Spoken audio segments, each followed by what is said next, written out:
Hey everyone, and thanks for joining me this week. My name is Laura Adams, and I'm a personal finance expert who's been hosting the Money Girl podcast since 2008.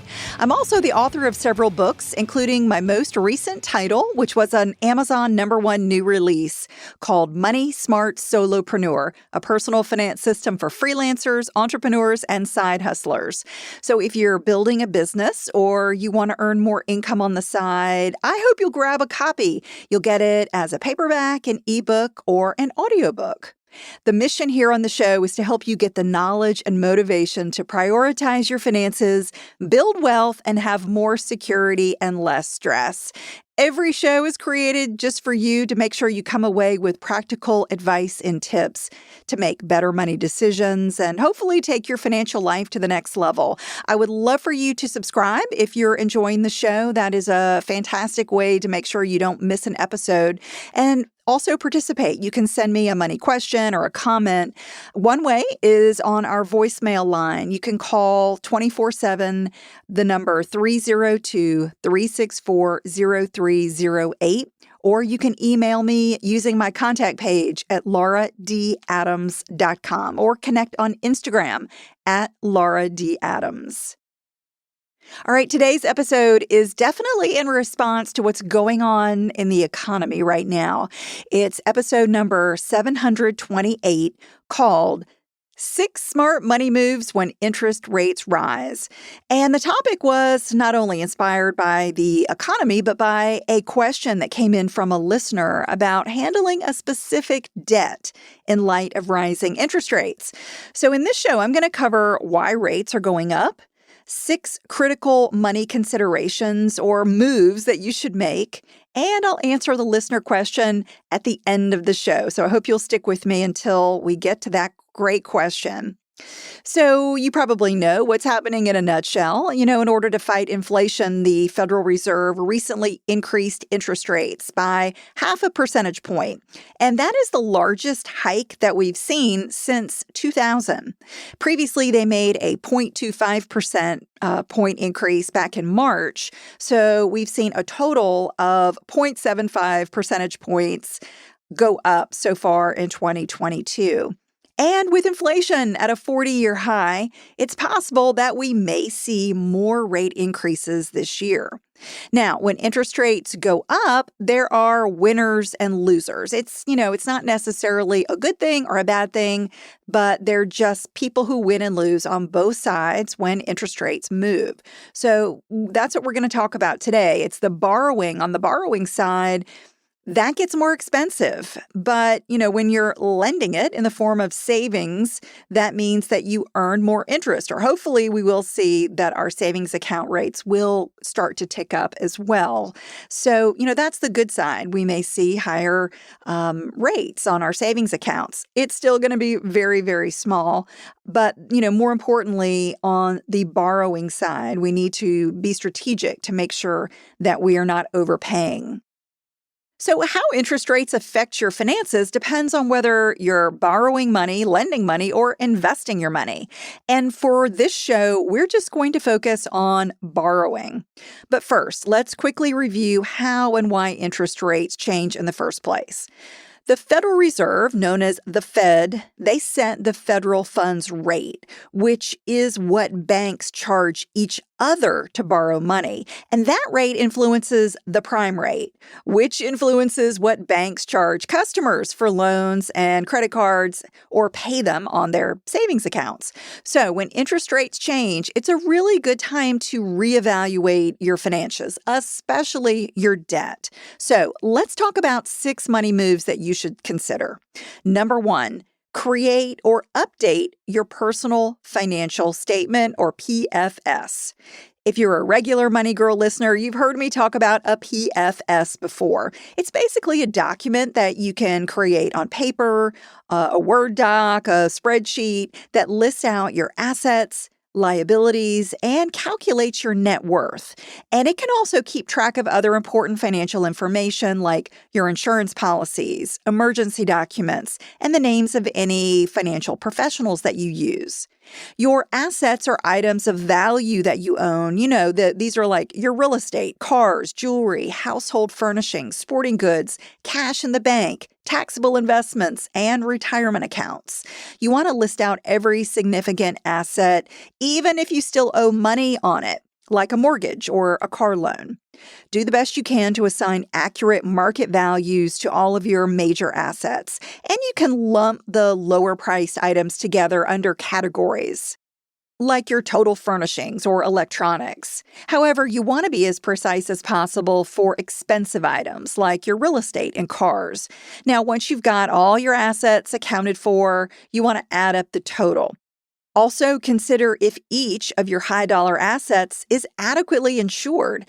On my PFS, I include a section that's just for insurance policies like home insurance, auto, life, disability, and personal liability.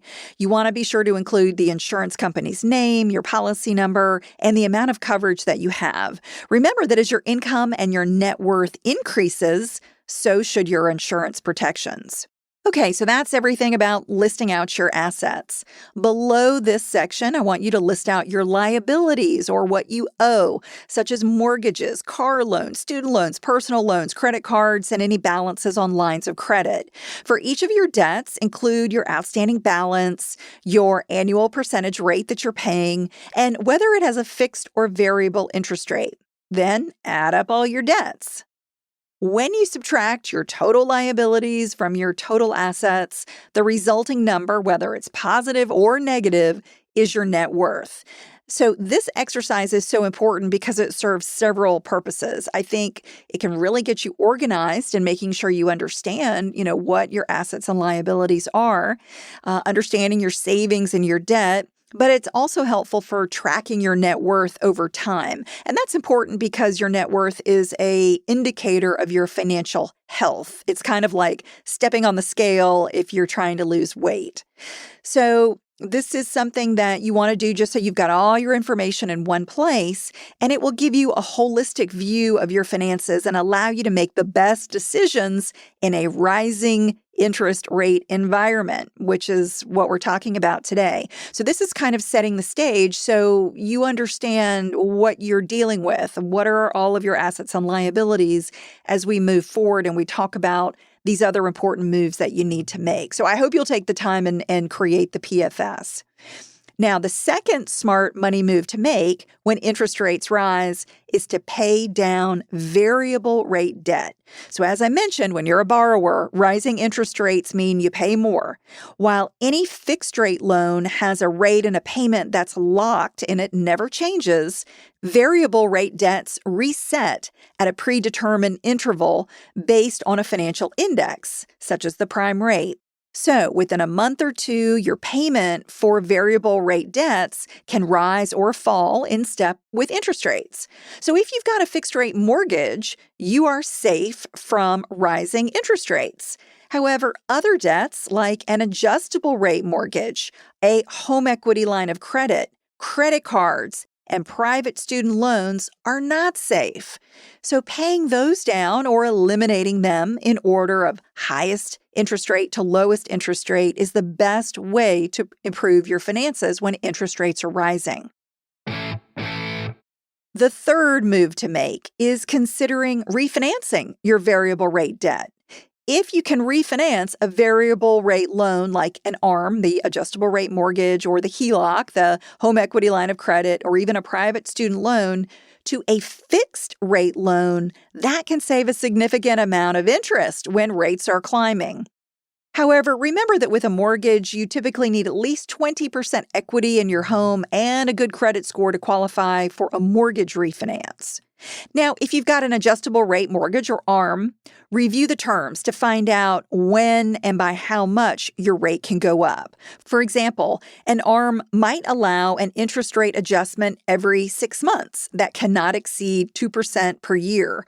Additionally, there are caps on how much your payment can go up, such as 7% over the life of the loan. So you want to get familiar with your variable rate loans in order to kind of make a decision about whether refinancing them is worthwhile. And before you do any refinancing, definitely shop around. That's critical in a rising rate environment. You want to be sure you can get the lowest rate possible before you make a loan commitment. All right, the fourth money move to make is using a zero rate balance transfer credit card. If you've got balances on high rate credit cards, the rate will likely get even higher as interest rates go up. So, an excellent strategy is to move the debt to a zero rate or even a low rate balance transfer credit card. They typically lock in 0% interest for somewhere between 12 and 18 months, maybe even up to 24 months in some cases. While using a transfer card does not make your debt go away, it does insulate you from rising interest rates for a period. You have the opportunity to save a lot of interest and then to use that money to pay off your balance faster. And even after paying a fee, such as a 3% transfer fee, in most cases, you're still going to come out ahead. Money move number 5 is to finance a big purchase sooner rather than later. If you're already in a state of mind to make a big purchase, like a car or a home, you want to be sure to lock in the lowest fixed rate loan possible as quickly as you can. When you're in a rising rate environment, money is getting more expensive to borrow. So waiting means that you could pay more. So that being said, I don't want you to panic and make an expensive purchase just because interest rates are moving up. It still needs to fit your budget and benefit your overall financial goals. If you plan to own a home for the long run, getting a fixed rate loan is going to keep your payment as low as possible, even when interest rates are climbing. However, I will say if you plan to sell a property fairly quickly, like within a year or two, there's still a place for adjustable rate mortgages, even in a rising rate environment. Just remember that your interest rate and monthly payments can go up dramatically if you can't sell the property or refinance it down the road. And lastly, number 6 is to maintain good credit scores. No matter what's happening with interest rates, your credit is a significant factor in how expensive it is to borrow money. So improving it and maintaining good credit can really pay off. Plus, a great credit score helps you save money in other ways, like paying less for auto insurance, home insurance, and utility deposits. It can even help you get approved to rent an apartment, receive premium offers, and even land a job with an employer that checks credit. All right, let's circle back to the listener question that I mentioned. It came in from Christine H., who says, "Can you explain how interest rate hikes correlate to variable student loan interest rates? 2 years ago, I refinanced a private student loan for a low variable rate with a 5-year repayment term.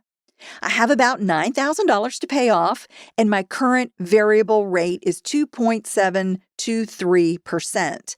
Would refinancing to a fixed rate loan be helpful given the current rate hikes for such a short-term loan?"